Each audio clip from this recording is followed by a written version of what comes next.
The Italian language, a melodious cascade of vowels and liquid consonants, is a direct descendant of the tongue of ancient Rome, a living testament to the grandeur of empire and the enduring power of human expression. Imagine it as a vibrant fresco, painted across the canvas of centuries, its colors still vivid, its lines still strong, its words, like sun-ripened fruit, are full and round, each syllable a bead on a rosary of sound.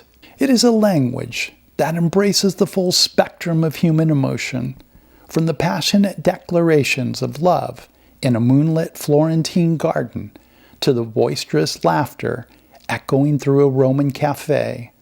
This is the 4th episode of a series on languages. The earlier episodes focused on the origins of language and their geographical births. This episode looks at where the Italian language has taken culture, academia, and the influence on the world. The Humanist Movement was led by Italians Francesco Petrarch, Dante Alighieri, and Giavanni Boccaccio. These great thinkers turned their efforts back to classical Greek and Latin. They believed in human potential, both of the individual and society as a whole. The focus was on the individual and what the individual could do. Before humanism, academic thought in Europe looked almost entirely to the Bible and thoughts of the afterlife. Commoners and non-clergy in medieval Europe had all but forgotten about the classical studies of ancient Greece and ancient Rome. Humanists would go on treasure hunts for classical Greek, Latin text, and lost knowledge. The churches often kept copies of these texts buried in the basement or archives. They were studied by monks to learn reason and validate theological studies, but public access was not allowed. The early humanists would then, through deception, try to obtain access to these texts. The church often tried to prevent this and wanted the focus of academic pursuits to be on theology and not earthly subjects. The humanists wanted to understand and promote the individual. They wanted people to grow in their education, understanding of the world, and to be what their potential allowed them to be. They believed that people's interest and education should serve humanity. They often translated, commented, taught at universities, and served as advisors to politicians. They would cover such subjects as history, philosophy, political science, and other fields. They certainly realized and embraced the Greek concept of philosophy, meaning the love of wisdom. The humanist writers wrote in the local language of Florence. Their intention was for their writings to be accessible by the commoner. Writings aside from this were always done in Latin, and Latin was only understood by the very educated. Dante Alighieri was born in the year 1265 in Florence. His work, Divine Comedy, completed around 1321, is among the most important works in European literature. It is divided into Inferno, Purgatory, and Paradise. This is Dante's travels through these steps of the afterlife. He is led by ancient Roman poet Virgil, who leads him through 9 types of sin and the Inferno or hell and part of Purgatory. Virgil is the voice of reason. Purgatory or Mount Purgatory has 7 levels of sin to ascend beyond. St. Bernard of Clairvaux, a co-founder of the mystical and mysterious Knights Templar, accompanied Dante through the final stages of paradise, despite having died about 100 years before Dante was born. Petrarch was born not too far southeast of Florence in 1304, reached celebrity status as a poet, and was made poet laureate as a state poet. One day he climbed Mount Ventoux, 30 kilometers northeast of Avignon, France.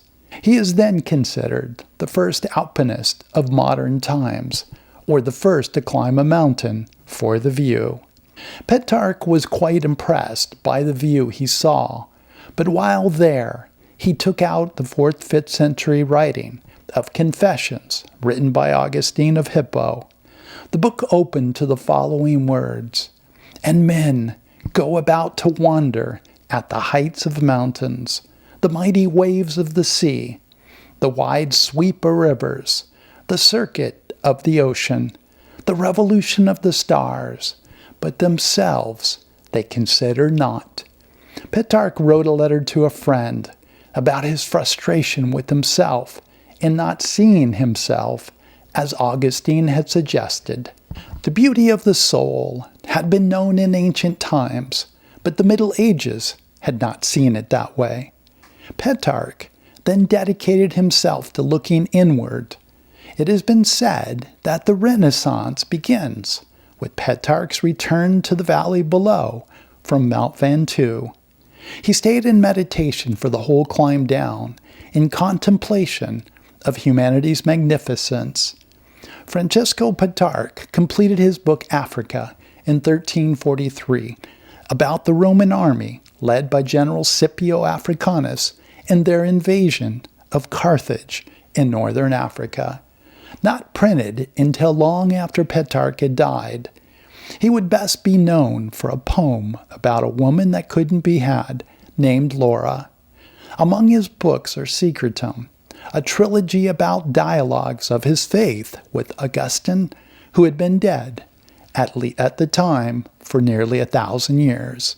He wrote of living a solitary life, another time his life in old age, and collections were made of his endless number of personal letters, including those he had written to ancient Romans, Cicero and Virgil, who had been dead for more than 1,300 years.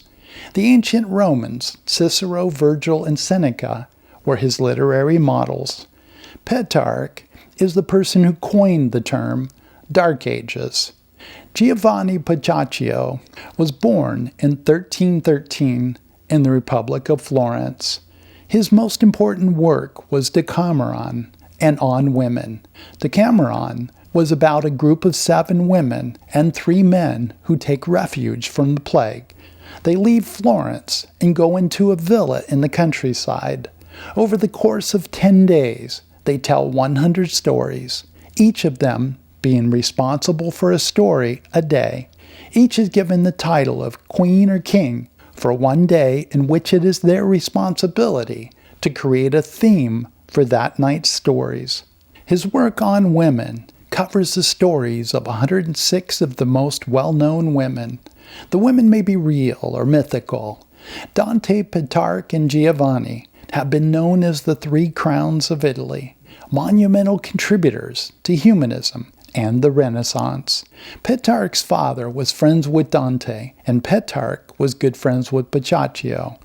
Out of humanism came the Renaissance, an explosion of creativity and far greater free thinking than existed during the Middle Ages, which strongly discouraged this type of thinking. This resulted in great advancements in science, literature, art, philosophy, political science, architecture, technology, and exploration. The Renaissance, like humanism, began in Florence, went into Venice and Milan, then the rest of Italy, and throughout Europe.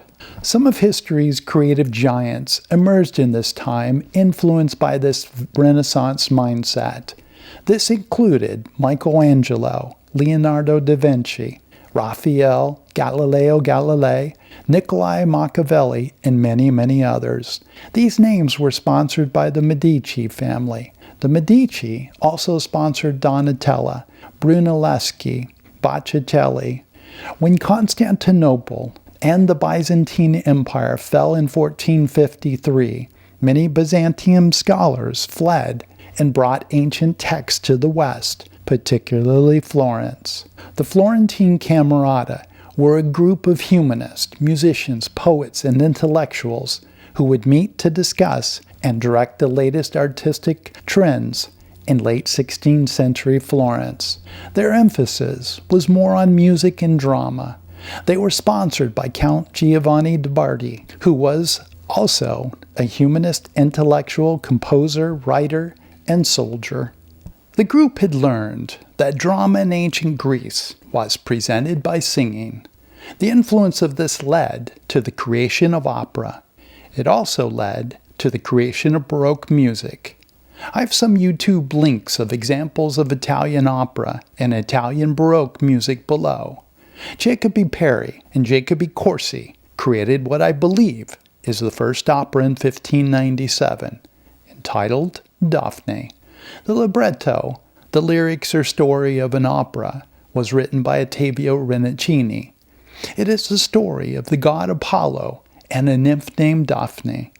Nymphs are usually minor goddesses with exquisite beauty. Apollo was a son of Zeus, the supreme Olympian god. The story of Daphne has Apollo pushing the god of desire and erotic love, Cupid, into an archery competition to see who is a better shot. To retaliate, Cupid shoots Apollo, causing him to fall in love with Daphne, and so goes the behavior of gods. In order to get away, Daphne turns herself into a laurel tree. The city of Cremona has been made a UNESCO World Heritage Site, noted for its craftsmanship of stringed instruments. It is about 100 kilometers southeast of Milan. Andrea Amati, in Cremona in the early 16th century, created the modern version of the violin.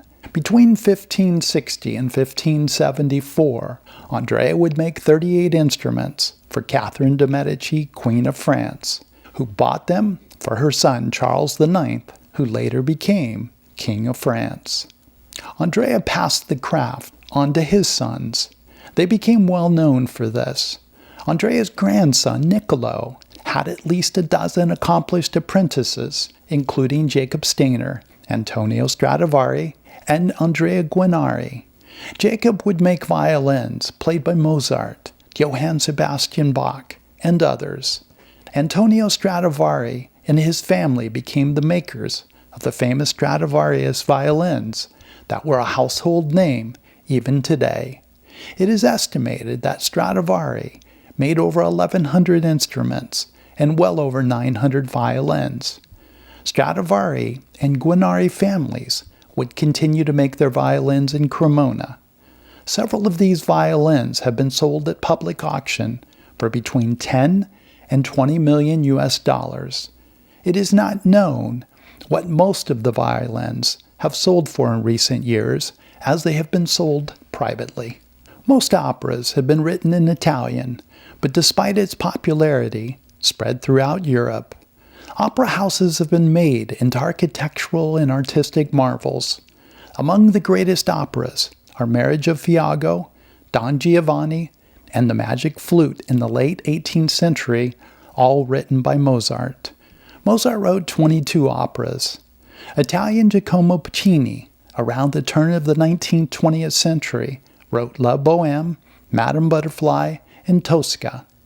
He was known for tragic operas. Eugene Onegin was written by Russian Peter Tchaikovsky, based on a novel by Alexander Pushkin. Italian Giuseppe Verdi wrote many famous operas in the mid-19th century, including La Traviata. Other opera composers include Beethoven, Richard Wagner, George Gershwin, and George Handel. 20th century operatic singer Italian Luciano Pavarotti, of enormous fame, was best known for his Verdi and Puccini performances.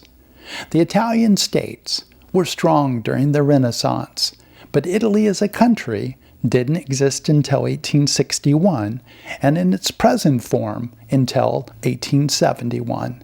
Italy would participate in colonization from 1882 until shortly after World War II. This included mostly Somalia and Libya, but also for a short time Ethiopia and some other areas. The most powerful of the earlier Italian states was the Republic of Venice, which existed from 679 to 1779. It was certainly a world power in the 13th and 14th centuries and beyond. During these times, it was known for its artisans, art, and amazing architecture. The Italian language wouldn't fully develop until about the 10th century. Today there are more than 30 native languages in Italy. Most are Romance languages, but 5 are also dialects of German along the Austrian border. The most spoken of these are South Italian or Neapolitan, spoken by over 7 million, Sicilian, spoken by 5 million, and Lombard is spoken by 3.5 million in northern Italy. Venetian, the language around Venice, Piemontese, along the border of France, and Emilian, which is spoken in a band not too far north of Florence, all have about 2 million speakers. Nice, France, and Monaco were part of Italy until annexed by the French in 1860. There are still speakers of the local Italian languages from this time. This series will continue on with the next episode being on the French language. Thank you so much for watching. Have a great day, and I'll see you in the next episode.